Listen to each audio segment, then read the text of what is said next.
នៅប្រទេសកូរ៉េមានការងារធ្វើពិតជាសប្បាយចិត្តមែនចាជំរាបសួរពុកម៉ែបងប្អូនទាំងអស់គ្នាថ្ងៃនេះរៀបចំខ្លួន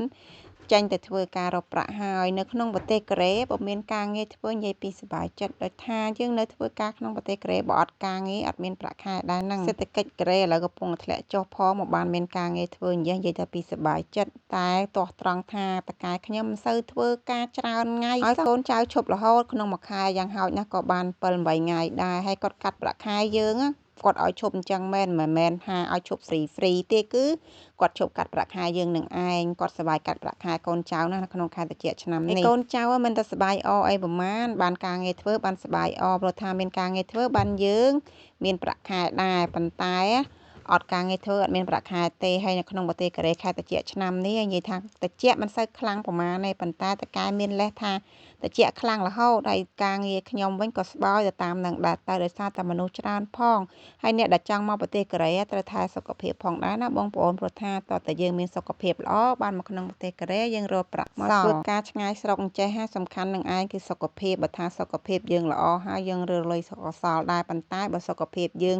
អត់ល្អយើងឈឺញឹកនៅក្នុងប្រទេសកូរ៉េការងារក៏យើងអត់សូវបានធ្វើហើយយើងទៅពេទ្យក៏ថ្លៃទៀតថ្មីត្បិតតែមានផូហម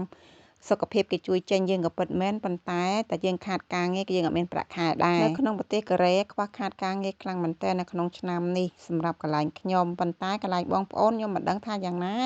គាត់តែឃើញបងប្អូនខ្លះគាត់ថាខ្វះការងារដូចតែខ្ញុំដែរពេលមកធ្វើការជាមួយតកែខ្ញុំមកមិនដែលឆ្នាំណាខ្វះខាតការងារដូចឆ្នាំនេះទេបងប្អូនហើយធ្លាប់ទៅធ្វើការរងថ្ងៃឈប់មិនបានដល់ពេលនេះធ្វើការបន្តិចឈប់និយាយថាពីធុញពីខ្ជិលនៅពេលដែលយើងធ្វើការមិនសូវបានច្រើនថ្ងៃអញ្ចឹងទៅតកែឲ្យឈប់រហូតអញ្ចឹង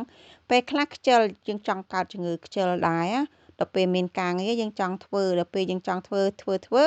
ស្រាប់តែតកែឲ្យឈប់ទៀតហើយអូនិយាយទៅការងារក្នុងឆ្នាំនេះមិនដឹងយ៉ាងម៉េចទេតែក៏អរគុណតកែខ្ញុំដែរធ្វើឲ្យត្បិតតែមិនសូវសម្បូរការងារឲ្យកូនចៅធ្វើបន្តិចឈប់បន្តិចឲ្យសម្រាកក៏ពិតមែនក៏គាត់អត់មានជំរុះកូនចៅណាម្នាក់ឲ្យចេញពីកន្លែងគាត់ដែរបើកន្លែងតកែគេវិញណាខ្ញុំធ្លាប់ឮបងប្អូនខ្មែរយើងគាត់ថាតែអត់ការងារគេសញ្ញេឲ្យកូនចៅចេញហើយគេអត់ខ្វល់ពីយើងថាខែត្រជាក់ឬមានការងារអត់ការងារអីទេជាពិសេសអាខែអត់មានការងារអត់សម្បូរការងារហ្នឹងគឺសញ្ញេឲ្យកូនចៅចេញដល់អត់មានអឡោះអាល័យអីទាំងអស់ប៉ុន្តែតកែខ្ញុំគាត់មានមនោចេតនាដែរពិតជាអរគុណខ្លាំងមែនតែនព្រោះថាអត់មានការងារបែបនេះបើតកែគេវិញគេសញ្ញេកូនចៅចេញបាត់ហើយប៉ុន្តែតកែខ្ញុំមកគាត់សុខចិត្តអោបក៏សោកកូនចៅសុខចិត្តឲ្យកូនចៅធ្វើ4-5ថ្ងៃឈប់ពី3ថ្ងៃឈប់វិញសុខចិត្តកាត់ប្រាក់ខែយើងក៏ប៉ុន្តែមិនឲ្យកូនចៅចេញទេដោយសារតែខែនេះក៏យើងចេញទៅក្រៅក៏អត់មានការងារណាកន្លែងការងារណាគេរើសយើងយកដែរ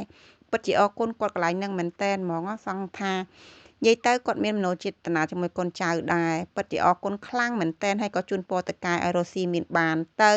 បានតកែរស់ស៊ីមានបានយើងក៏សប្បាយចិត្តដែរយើងធ្វើការឲ្យគាត់ពេលឃើញគាត់មានបានយើងក៏អរតាមនឹងដែរណាបងប្អូនពេលគាត់មានបានមានអីគាត់អោបក៏សោបយើងនៅជាមួយគាត់បានយូរដែរទៅបើសិនជាតកែគេវិញអត់ការងារអញ្ចេះបងប្អូនហើយគេសញ្ញេឲ្យយើងចេញយូរហើយកូនចៅច្រើនយេះទៀតណូ